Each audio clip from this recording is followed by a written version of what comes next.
But I'll tell you whose timing is absolutely ridiculous, and that's the Department of Corrections, because at this moment, when we are cutting back on police, we're cutting back on schools, we're canceling parks projects, sewer upgrade projects, we're canceling school construction projects, the city administration is, because of the reality of the fiscal crisis. At that same moment, they are choosing to go ahead and spend $450 million in the capital budget on doubling the size of this jail.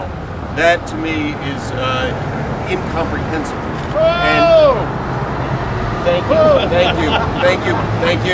thank you, voice of the community. So, you know, to me, there are a lot of ways to look at this. You can look at this as what's right for downtown Brooklyn. You can look at this as a matter of corrections policy. But at this moment, this is a fiscal responsibility issue, and the city is choosing to spend money very unwisely. We've got to tell them, bring that money back into the city budget so we can spend it on schools and parks and things that we desperately need. Thank you, Controller Thompson, for your leadership. Charlene Nimmons from Wyckoff Houses. Charlene Nimmons.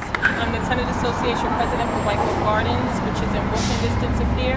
And we're in a crisis ourselves. We're looking to the city to help us out of a $200 million deficit and the closure of community centers around the city.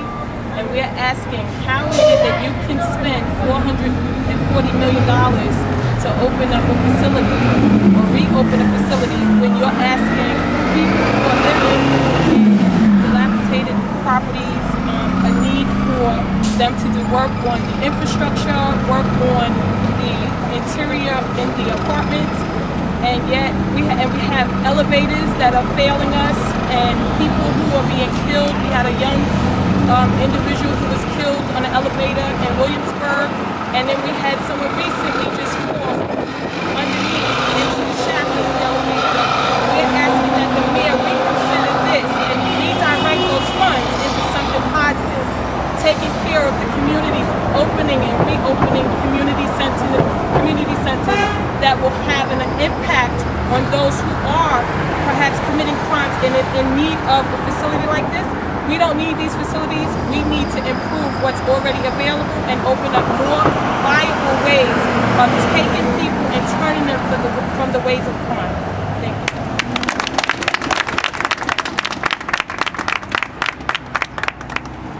He's picking up a new title these days. It's kind of public interest attorney. He's really becoming the people's attorney. Let me bring Randy Mastro up right now.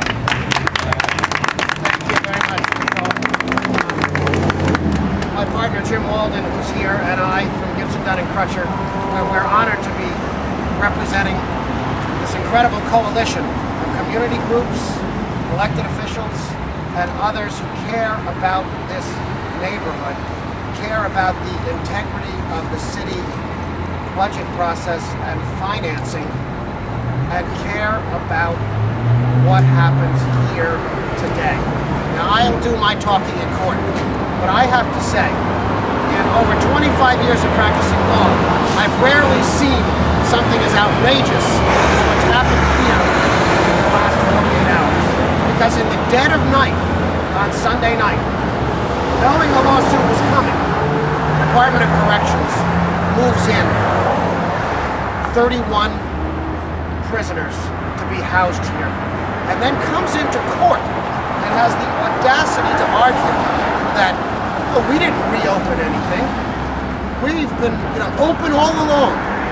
Now, they must think we all just fell off the turnip truck to not realize that this facility was closed for 5 years, and this community came back, became a beautiful neighborhood, revitalized with housing and commercial development, and became one of the best neighborhoods in the city in which to live.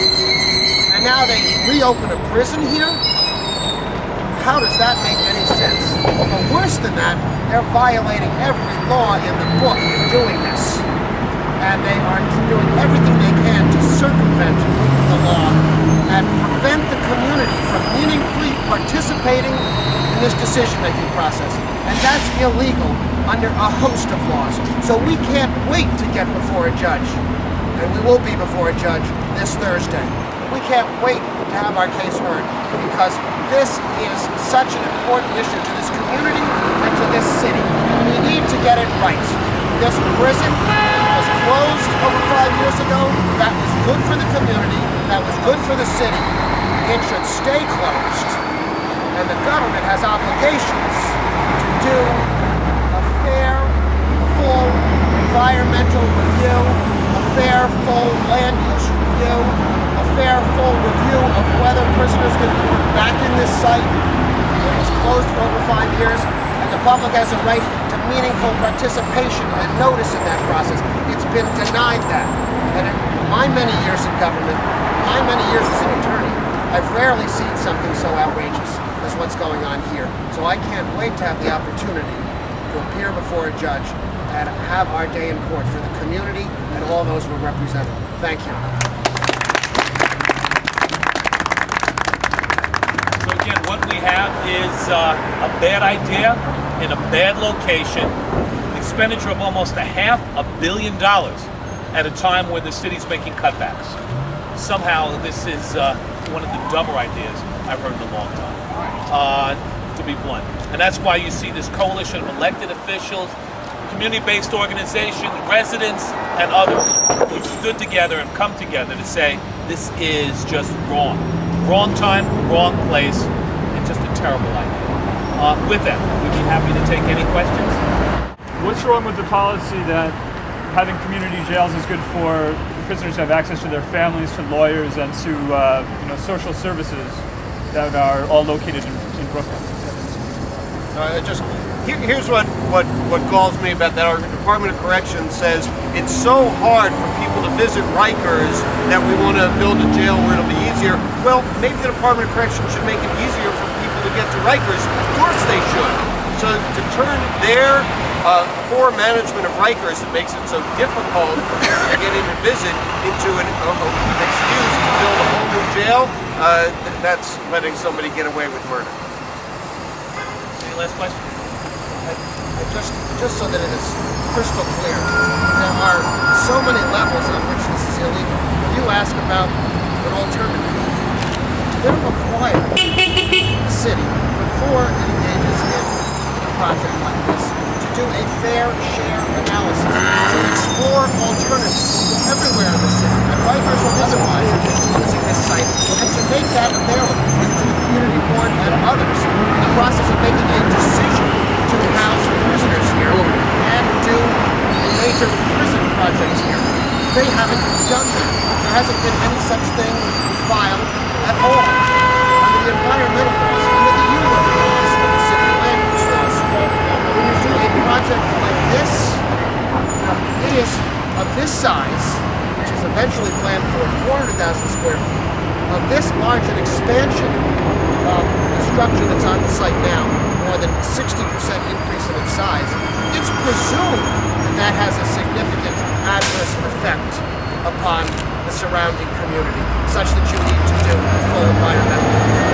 So, please keep in mind that there are so many levels on which the city is basically putting the cart before the horse. It made the decision, and now it's trying to incrementally, step after step, go ahead and implement the decision before it has any community review or input. It complies with any of the host of state and local laws, and it's